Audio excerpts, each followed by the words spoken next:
Hey, and welcome back to part 2 of What is a Job Coach? I am Rachael Rounds, the Business Connections Program Manager. Hi, I'm April Lynch, and I'm an employment specialist with VCU RRTC. So now we're going to talk about if you've decided to hire one of the people that we work with, what are the next steps? So if you have chosen to hire one of our clients as one of your employees, it would look like whatever your business's onboarding process may be. And this really varies between each business.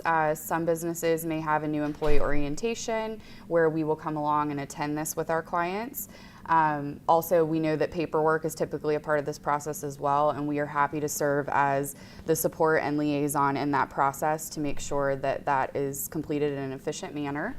Also, just the overall transition of our client into the workplace as your employee, helping them adjust and adapt to the new setting, learning their routines, and we'll get more into that when we get into the goals of job site training. But overall, we really do encourage employers to have their employees ask us questions, and we can also make this a part of a disability awareness training or education process to really give you and your employees a better idea of supported employment. Which is also good when people have diversity initiatives that they are working on, that we can help with that. So once we get going in the job coach is going to be on site with that person until they are independent in their position. We're going to help them learn the essential functions of their job. We're going to help them learn the expectations. We're going to help them, introduce them to their coworkers and their supervisors and help them figure out the chain of command. We are hoping to be a big part of this team and to communicate effectively with management and with the consumer. And we want to ensure consistency with the understanding of independence as a goal. We want the employer to know that our plan is not to be there indefinitely. We will be there and we will train this person at the rate that they are able to be trained, and then we will eventually start to fade off. But we're hoping that, we don't want to fade too quickly. We want, as they become independent in their tasks, we'll start to fade away at those moments. Systematic data collection is performed by the coach, and this is a way for us to observe and measure how they are increasing their independence and what they're, how to gauge our training for their work. And we'll be breaking those different routines down for them as well based on their support needs. That may look like introducing a routine of clocking in, and we're going to break those steps down until the client becomes fully independent in it and the client and the employer is satisfied in that area. So that kind of goes into our next area. As far as different workplace routines, again, this varies business to business. Some places may have a timesheet that they fill out each day. Some may have a clock in and out system. And we're there to support our client in understanding that routine and reaching independence. Also implementing breaks, so that may be having our client understand when is the appropriate time to take a lunch break. Do they get a 15-minute break? Do they get a 30-minute break? Again, this varies what their shift may look like. We're there to support independence and comfortability in the workplace. Okay, so once orientation and training is complete, this is now your employee. We are along to help with any kind of training. However, they are your employee. You are not paying the job coach to be there on the site with them.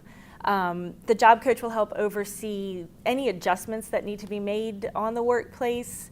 The workplace performance will be observed to meet job expectations and achieve independence, and we've kind of touched on some of this.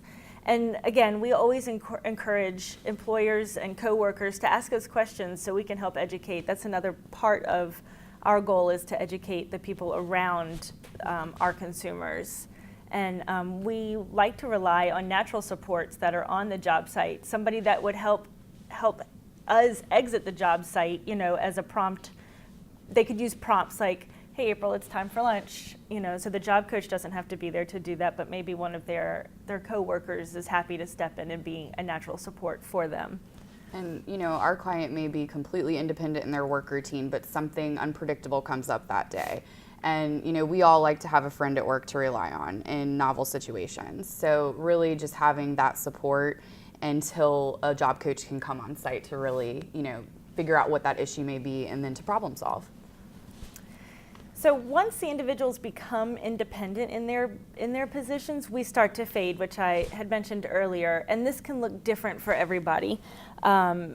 People learn at different rates, and so we might have somebody who has gained independence on tasks in the middle of the day, but still needs help with clocking in. So we're there to ensure that they're clocking in correctly and getting started with their job, and then once they get into the flow of things, we may leave the site and then come back to help with end tasks and clocking out. So it just looks different for everybody. We talk about two different kinds of fading. One is proximity fading, where that could mean stepping back just a couple of steps and not doing hands-on instruction. That could mean unobtrusive observation from another room. They may or may not know that you're there watching them. And then we do off-site fading, where we will actually leave the job site. And this helps us kind of test to see if they are able to do their work independently. Absolutely. And, the fading process is something that we will 100% communicate to the manager. We like to have them in the know of this process to really help support the client to reaching independence. And, again, this fading process will look different on every job site. The consumer should know when we're fading. If the consumer's family is heavily involved, they should know that we're fading. So it should be a group effort, or at least a group acknowledgement that we are fading off of the site, with the understanding that we can come back if something is occurring. Which brings us to follow along. So once our clients reach independence in their work routines and all adjustment to the job setting, we will then put them into a category called follow-along services. This means they've reached independence, we have now faded ourselves off-site, and they are performing up to standards and satisfaction of the employer.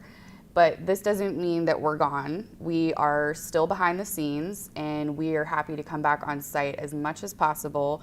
And some areas that may be of need for us to return to the job site are modifying tasks, a new task may be added to the client's checklist or their task list.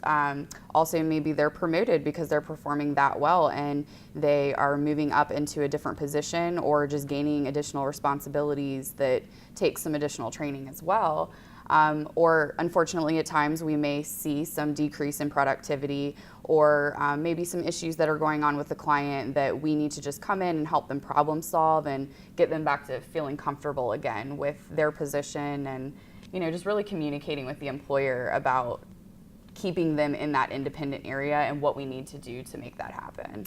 One thing we haven't talked about is, it may be implied, but we work when our consumers work. Mm-hmm. So if they work first shift, we're their first shift. If they work third shift, we're their third shift. And I have an example of somebody who was promoted and I needed to come back on the site. He moved into a team lead position, and he was very nervous. He was an individual who's with an ASD, and he just was nervous about moving into this lead position. He had the ability, but he wanted some moral support, and he wanted also to know if what he was doing on his first days, he was doing it correctly. So he was a third shift production worker, and I was there at 11 o'clock at night, ready for him to start in his new position and provide any kind of guidance that he needed. He had been in follow along for a long time, but I was able to get additional hours from our funding source, who is the Virginia Department for Aging and Rehab Services, to go back in there, make sure he was okay with his new role, and then faded back off, and he went back into follow along. So in follow along, you'll expect to hear from us a couple of times a month. Phone, email, on-person or on-site visits. Again, it really varies on that particular site and client. And if somebody's in follow along, don't hesitate to contact us. We're happy to come in and address anything. We are making the initial effort to establish that communication with visiting on site or emailing or phone calling. But if something comes up, don't hesitate to give us a call. So some of the frequently asked questions would be, does the job coach on-site only work with this client? And that answer is no. We all have caseloads of at least 20 people, but they're in varying, they're in situational assessment, job development, job site training. So we are able to mold our schedules around when our consumers are working. But the individual that you have hired is not the only person that job coach is working with. And the job coach's day could look very different every day. One day they could be at a hotel and then off to a school system. The next day they could be in an office setting and then off to a doggy daycare. So the life of a job coach. It's real fun sometimes. How long does a job coach staff a case? Well, we do our best to keep services to one coach. However, when changes in caseloads occur, maybe we have a job coach who is moved on to another position. I will transition that case to somebody else's caseload. So all of our job coaches are equally trained and credentialed, and so you have somebody who's as trained who would move into that position. And we want to make job development as quick as we can, even though we want to make it appropriate for that person. We want to make job site training appropriate for that person. So there's no real timeline on how long somebody will stay with the person, but we will follow them indefinitely after they get the job. And we really strive to make good matches too. The employment specialist working with that particular client, if they have a really awesome rapport and there's all of these things that have been identified through their relationship working together, we're going to do our best to relay that to the new job coach and make sure that they're a good fit as well. Another one is, will the job coach know the client? And we always provide our coaches with an overview of the client, as April just said, the job site, the task expectation, and we get to know these guys really, really well. We work with them very closely. We are able to kind of have our own vetting process before we place somebody. So we know if April has somebody on her caseload, she's found a great lead, but nobody fits because she understands the people that she works with, then she'll come to the next, she'll put it out to the team.